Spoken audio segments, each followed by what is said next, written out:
It's time for the Daily Stand Up Podcast presented by AgileDad with your host, Lee Henson. Without any further ado, let's get started. Welcome back for another episode of the Daily Stand Up Podcast. This is going to be an interesting topic. Every year at the beginning of the year in January, we have people who are so focused on making and keeping resolutions. And this is a question that comes up every single year from at least one of our subscribers. We have a broad range of subscribers on many different platforms. This one tends to come from those who listen on YouTube, believe it or not. And I've seen it on Instagram as well. But the question is, what are some tips from a psychology-based approach to help us keep resolutions that we make regarding Agile, regarding life? What are some of the things that we can do to help make sure that we're not just making resolutions without keeping them? Now, I want to tie this back to Agile real quick. One of the things that I see teams do over and over and over again, in fact, every sprint, is they will make a goal or set a goal in their retrospective, and then that's it. They never follow up on the goal. They never go back to check and see how they did on that goal. They never try to realign around that goal. So I guess what I'm trying to say is this is a common topic. So how do we get serious about following up on goals, and what can we do to make sure that the goals that we're setting are realistic, practical, etc.? Okay, so here we go. I've come up with 7 tips. So I hope all 7 of these apply, and I hope that you can find value in at least one. So here we go. Starting at the very top, be picky about what you resolve to do. Be picky about your resolution. It's easy for someone to say, I want to lose weight, eat more vegetables, volunteer more, quit smoking, and spend more time with my family. Okay, that's way too much, right? Even if you said, I want to lose weight, let's stop there and say, okay, well, what steps are you going to take to lose weight? You may want to go more narrow. And this is one of the things that I teach people when they're putting together, in an entrepreneurial spirit, when they're putting together an idea for a new product or service. I teach them not to get so broadly focused. I think sometimes we focus so broad that we miss the bigger picture. So it's like you can't see the trees through the forest, right? I want people to focus more narrow. I want them to start more niche and then branch out from the niche. So, for example, instead of saying, I want to lose more weight, you can say, I'm going to make a resolution to exercise for at least 15 minutes a day. That will help you lose weight. And it sounds like such a short amount of time, but something's better than nothing, right? So, what I'm trying to say is start with something niche. And then once you have that niche goal in mind, then you can figure out the next step in that strategy and make sure that you're biting off small chunks at a time. It's just like Agile. It's okay to have a big goal, but make sure you have a plan for how you're going to achieve those goals. And that's be picky about your resolutions. Okay, let's do number 2. Number 2 is plan for your resolution. I know it sounds silly because you often hear me say plans are useless, but planning is indispensable. Aha, but I just told you why. If you think through how you want to accomplish your resolution and go through the planning process, then you can tell more actively whether it's a realistic goal, whether it's unrealistic, whether it's something you can achieve, whether strategy needs to be adjusted. It's going to help you set a specific path to reach where you're trying to go, and it's going to help you identify any possible setbacks to expect.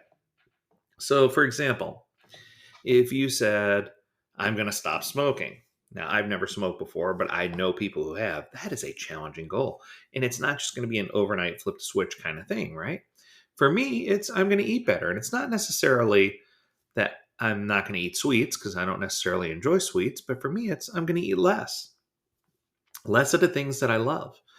And for me, that's hard. And it took some planning. It took some figuring out, where am I going to be? How am I going to plan meals when I'm training or coaching? And, the act of planning and figuring things out helped me identify where roadblocks might be and helped me identify how to push through those roadblocks. Okay, let's go to number 3. Number 3 is set very specific goals. Now, when people say exercise more, exercise for 15 minutes, that's good. But what's better? Go outside 5 days a week and take a walk through the neighborhood for at least 15 minutes, or Ride on my stationary bike, my Echelon or my Peloton. Ride on that for a 30-minute ride each day or a 20-minute ride each day. Whatever you can do. The point I'm trying to make is the more specific you are, the more you're going to be able to measure against that goal. So I guess what I'm trying to say is set more SMART goals, but you want to make sure that you're specific. And I think that specificity is something that's very, very important. All right, number 4. Don't try to take on more than you can chew. Don't chew, rather. Let's say that again. Don't take on more than you can chew. Don't take on too much at one time. Start small. Avoid setting that overly high expectation for yourself, whether it's in the agile workspace, whether it's in your personal life. Choose something that you know is going to be realistic. If you come in and say, I'm going to lose 10 pounds in 2 months, that's a realistic goal. But if you said, I'm going to lose 4 pounds a week, okay, that's not realistic. That's not going to happen. Even on a very solid weight loss program, you're only going to lose a couple of pounds a week, maybe. So my point is, you don't set yourself up for failure. Set yourself up for success by not taking on too much. Okay, coming at number 5. Choose something new. I know this sounds crazy, but if you've tried the same goal for the last 3 years and you haven't succeeded, guess what? There's a very high percentage likeliness that you're not going to succeed this time either, right? And I'm not trying to shoot you down. What I'm trying to say is sometimes maybe, the reason why I don't exercise is because I'm tired. And the reason why I'm tired is because I'm overeating.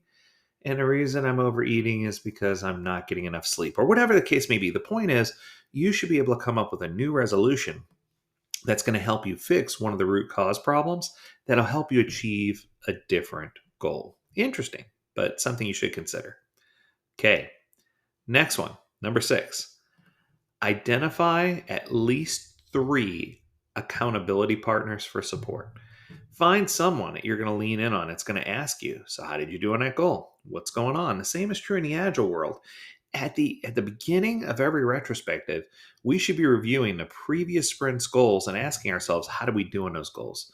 The whole point of setting goals is to have accountability support us functioning and getting better so that it can motivate us and remind us of how we're going to move forward towards achieving our goals in the first place. So I think it's just incredibly important to identify a few accountability partners, not just one, to make sure you always have someone who's going to check in with you, right? And then the last one, number 7, this is probably the most interesting one. Give your resolution the right amount of time to actually become a habit.